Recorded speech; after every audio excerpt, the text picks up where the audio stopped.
Hey, 7.1, multiply two binomials. So we're going to recall, when something is squared, it means it's multiplied by itself.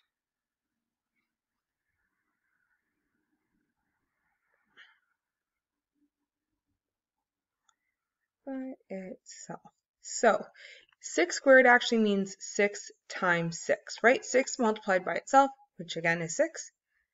X squared is x times x, right? X multiplied by itself.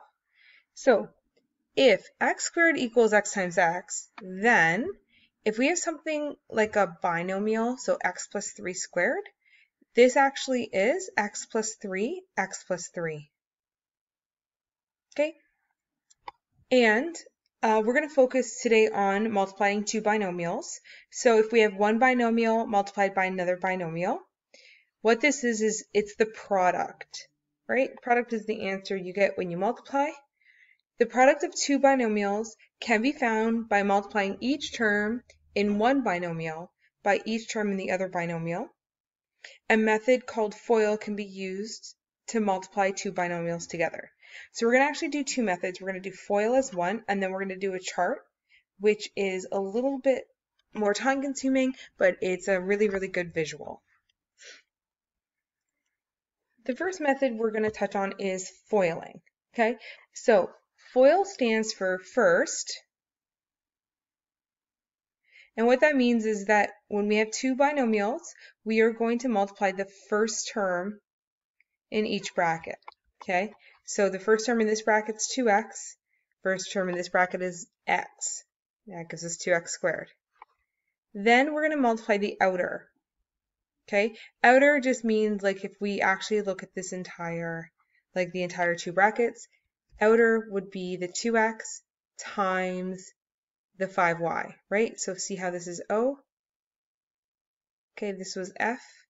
Outer would give us 10xy, right? 2x times 5y. Okay, and then we're going to multiply the inner.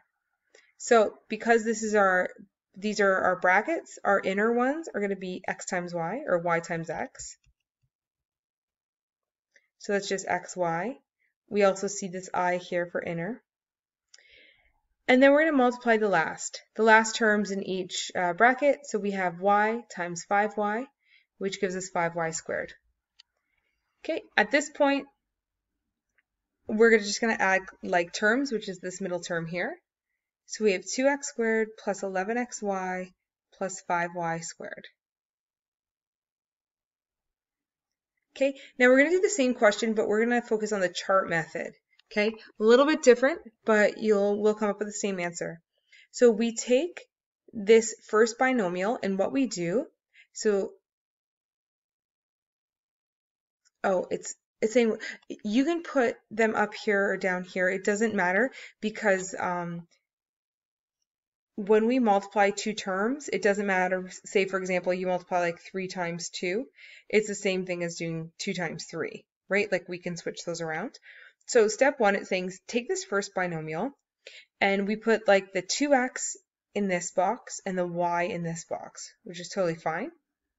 Okay, then we take the second bracket, x and then 5y, and we put them in these two, x and then 5y.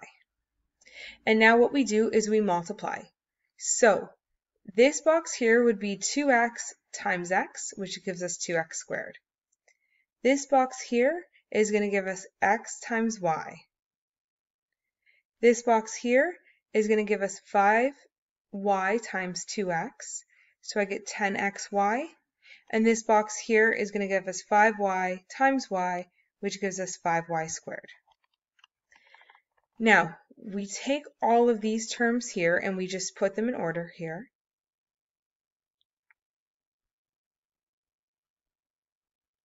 And we add them together. Now, we collect like terms to simplify, and we get 2y squared plus 11xy plus 5y squared.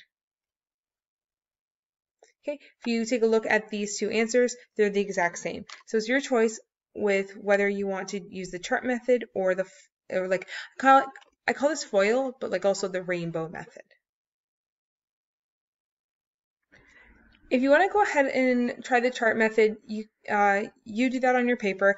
I'm going to do the FOIL method. Okay, so example 1, find the product of 2x plus 3, x plus 1. So we see that there are two brackets here, and they're both binomials. So we're going to multiply 2x times x, we get 2x squared, 2x plus times 1, we get 2x, then 3. 3 is going to multiply by x, and 3 is going to be multiplied by 1. Okay, then we just add those two middle terms there because those are the like terms. They're not necessarily always going to be the middle terms, so just pay attention. Okay, our answer, 2x squared plus 5x plus 3. Okay, now example 2, we're going to do the same thing. So I'm going to again FOIL. X times 2x, we get 2x squared. X times 1, we get 2. Okay, at this point we're done with that x. We move on to the negative 4. Okay, now let's multiply negative 4 by everything in the second bracket. Negative 4 times 2x, I get negative 8x. And negative 4 times 1, I get negative 4. I made a mistake. I said x, I wrote 2. That's x. X times 1, sorry. Okay, now we're going to add those two middle terms. We get 2x squared. 1x minus 8x, I get negative 7x, and then minus 4.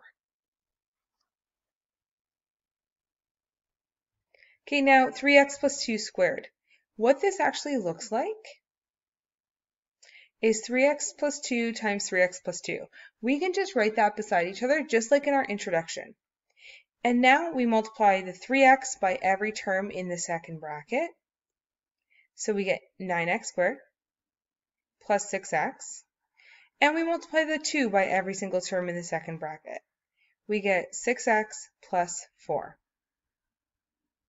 Okay, add these two middle terms. We get 9x squared plus 12x plus 4.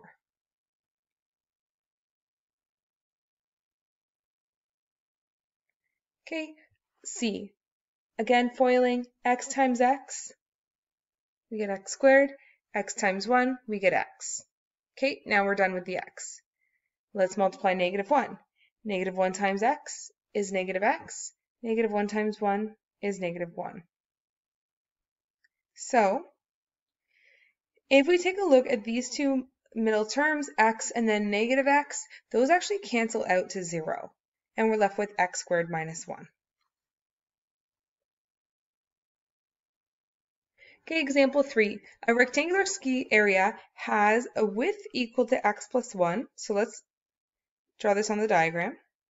And a length equal to x plus 3. Let's draw that on the diagram. And both of these measures are measured in kilometers. So it gives us a unit. So find the simplified quadratic expression that represents the ski area. Okay, so simplified, that just means collect like terms. So we know that the area is going to be length times width. So the length is x plus 3. Okay, it tells us that. And the width is x plus 1. So simplified is that we have to expand it first and then collect like terms. So x squared plus x, right? X squared plus x plus 3x plus 3. And we're going to collect those two like terms in the middle. X plus 3x, we get 4x. So this is the expression for the area of the ski, like the ski area. Now when we go to B, B asks us to use the simplified expression. So I'm going to go ahead and write that down. And solve for the area if x equals 2. So what I'm going to do is I'm going to actually substitute this 2 into the brackets and simplify. So 2 squared is 4. 4 times 2 is 8. We get 3. So I get 15. Therefore, the ski area is 15 kilometers squared.